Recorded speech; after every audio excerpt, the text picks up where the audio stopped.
going to tell you some of my experiences, which is very different. It's about organizations where employees feel squeezed and pressurized by so many things. I have met some companies and also met their founders and employees. I've worked in certain organizations. I have the same feeling and experience, and I have spoken to a lot of my colleagues and friends. They have similar experiences in their life when they work with a lot of organizations. And I think what is happening nowadays is people are not opening up because there is already a stress. There is already a stress in this particular industry. Wherever you go, there are lots of jobs. People do not have jobs, and then if you have, then you need to be under certain kind of limitations. Like, you are not free to open up. You cannot, and there are certain guidelines that you need to go through, and obviously the organizations should have those guidelines to work in a certain manner, in a systematic way.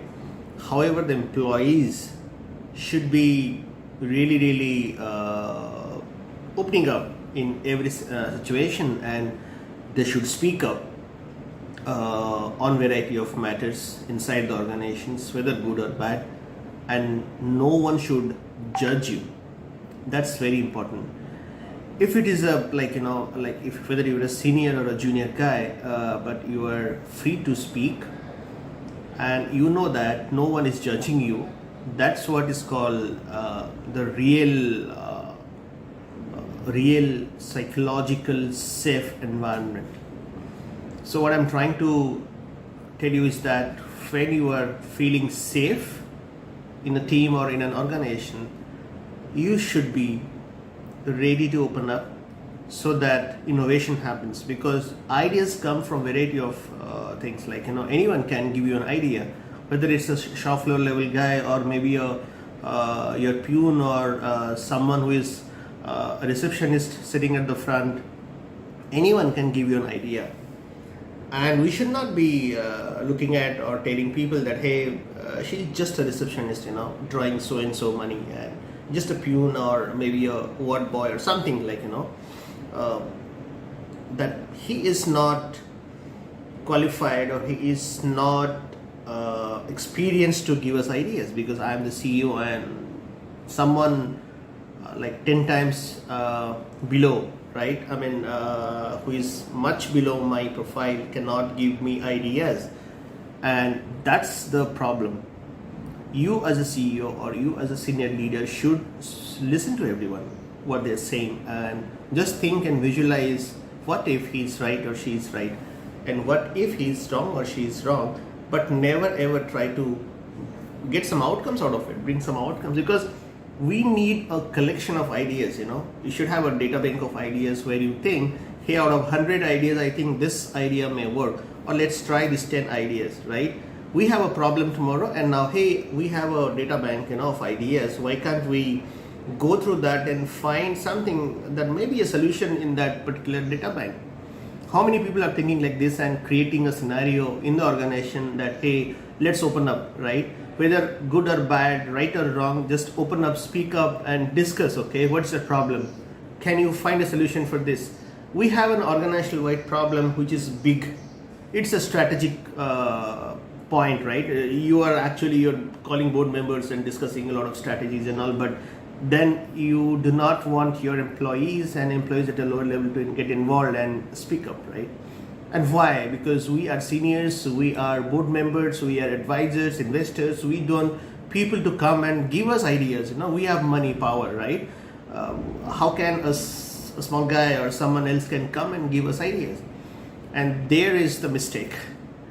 I think in an organization, everyone should speak up. Each of us should speak up and give ideas to people or the CEO or whoever need.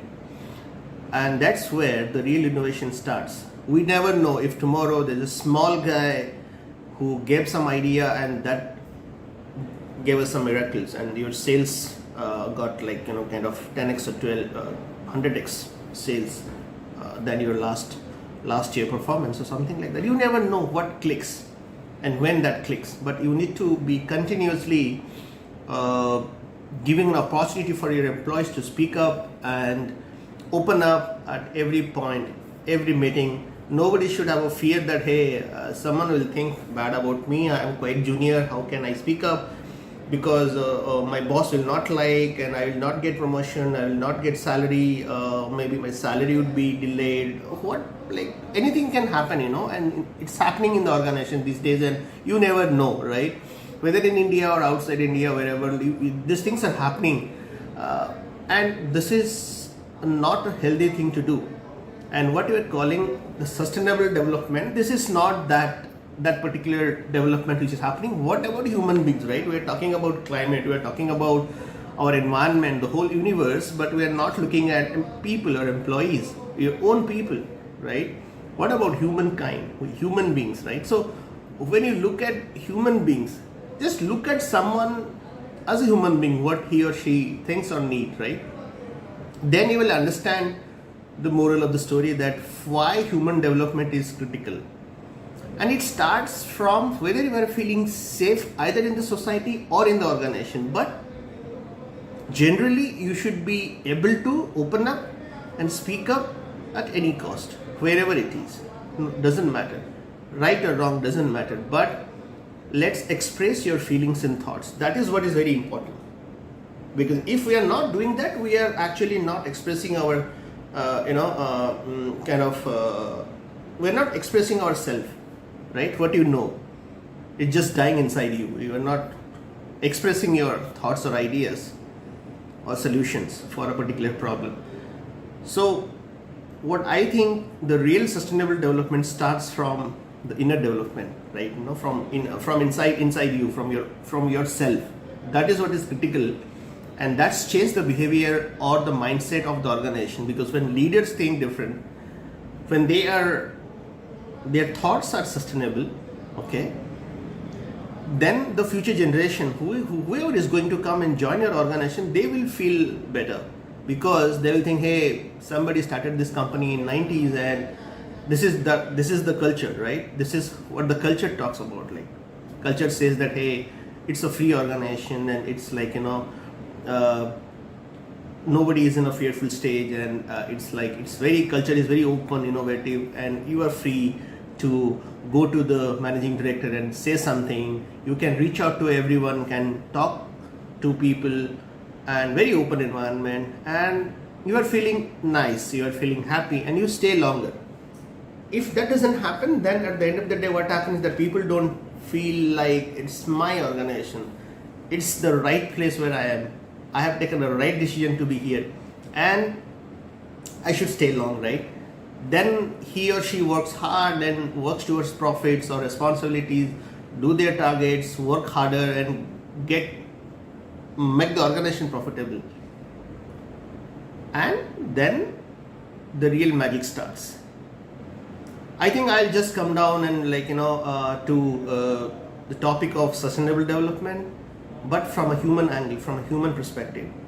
I'm saying let's start with the inner development first, before even thinking about changing climate and talking about great things in life, right? Changing the whole universe upside down. And so that's very critical at this particular stage. We have to have our inner soul, get that into action, and get a soul cleaning exercise done, and think about ourselves, what we are doing and what is our worth. Are we doing right or wrong? And that's where the magic starts. I would like to know from all of you guys, whoever is listening to this video, to make it a point in your society and spread this particular video across your networks, and find out that, like, what as per you, what is human development, or what is inner development? What do you think you should behave or act like a human being, a very common person, right? What you are thinking you should do, or what your friends and colleagues or your family and friends are doing, is it right or wrong? Just comments in this particular video, and let's share this with a lot of people, so that people have their own opinion out, and let's spread this word, okay? And till then, goodbye. I'll meet you in the next video with some interesting conversation. Till then, goodbye. Take care.